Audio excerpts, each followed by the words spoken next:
Hello and welcome to math. Today we're going to learn about perfect squares. Alright, so go ahead and watch the video and fill in your notes as you watch this. Okay, you can describe perfect squares as an integer with an exponent of 2. You multiply the base times itself to get the perfect square. So on an exponent, right, this is our base. Like in this example, it would be 12. 12 is our base. The 2 is our exponent. When you see that 2, that means squared. Okay? So this is saying 12 squared. And what that means is you're taking 12 and multiplying it to itself. 12 times 12 equals 144. So then 144 is our perfect square. Okay? So let's see if we can fill out. Remember, it says memorize your perfect squares through 400. You already know most of them. Okay, so perfect squares, to do these, we take the base and we times it by itself, right? So 1 squared is really 1 times 1. 1 times 1 is 1.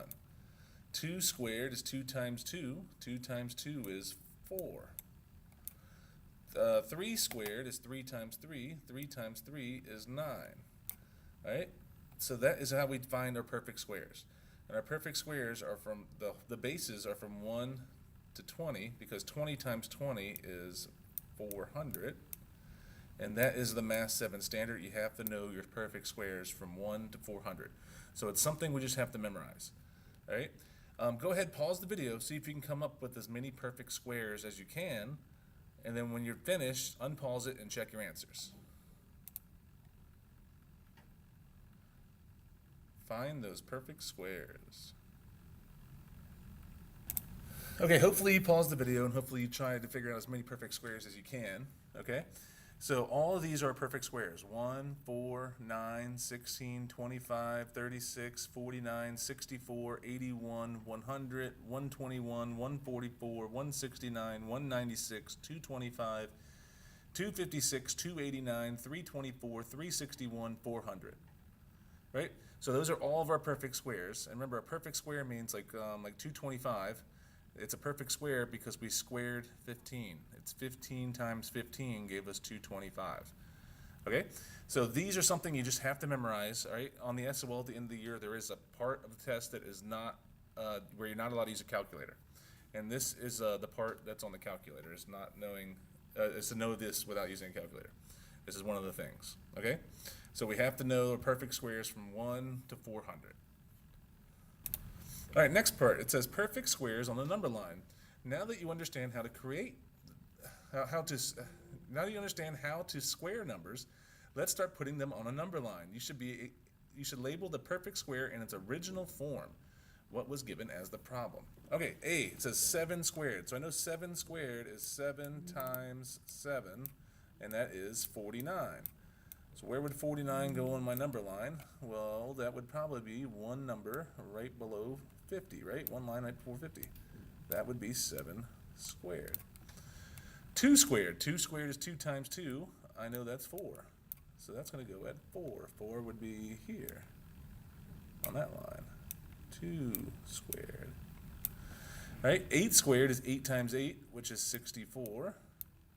So 64, here's 60, 1, 2, 3, 4, right there would be 8 squared. 1 squared is 1 times 1, which is 1. So that would go on this one here, 1 squared. And 5 squared is 5 times 5, which is 25. And 25 would go halfway between 20 and 30, right at there, 5 squared. Okay? So if it looks like this, to get your perfect square, you take the base, like an 8 squared, the base is 8, and you multiply it by itself. 8 times 8 is 64. Okay? Okay, next part. It says, why do you think it's called squaring a number? Let's diagram it. All right, sample. So if I had 3 would be 3 boxes. So let's say I had 3 boxes. 1, 2, 3. That's not a square, right? So that is not a square. That gives me a rectangle. This is a 1 by 3 rectangle, right? If I'm doing 3 squared, how do I represent that? Well, I know 3 squared is 3 times 3, right? So that means I'm going to have a box that's going to have a 3 by 3 square.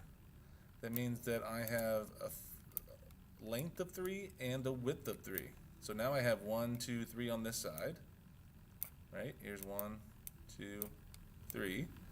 And I also have it going this way. So 1, 2, 3. So that gives me a 3 by 3 square. And then to find my perfect square, I have 1, 2, 3, 4, 5, 6, 7, 8, 9. So 3 squared equals 9. So basically what it is you are finding the area of a square. And squares have the same length on each side, right? So if my length and width are the same, like a 3 squared here, then that makes a perfect square. And to find the perfect square, you just count up your boxes. Okay? When might we use a perfect square? One application of a perfect square might be when we need to find the area of a shape. That's kind of what we just talked about. You're finding the area of a square. That's what you're doing. Okay, so it says solve this sample problem for practice. Area of a square is A equals the side squared. Okay, so side squared. So this is my side, is 9, right? They want to know what's the area. It's 9 centimeters. They want to know what's the area of that box. So that would be A equals S squared. And then instead of S, I'm plugging in my side. This is my S. That's my side. So 9 squared. So what's 9 squared? I'm plugging in for A, or for S, right? So then now I can solve it. 9 squared is 9 times 9. 9 times 9 is 81. So my area is 81 centimeters squared.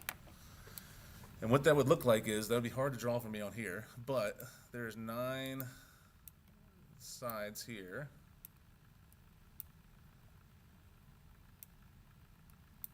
One, two, three, four. Yeah, it's kind of, I don't have enough room on here with this mouse. I could show you in class.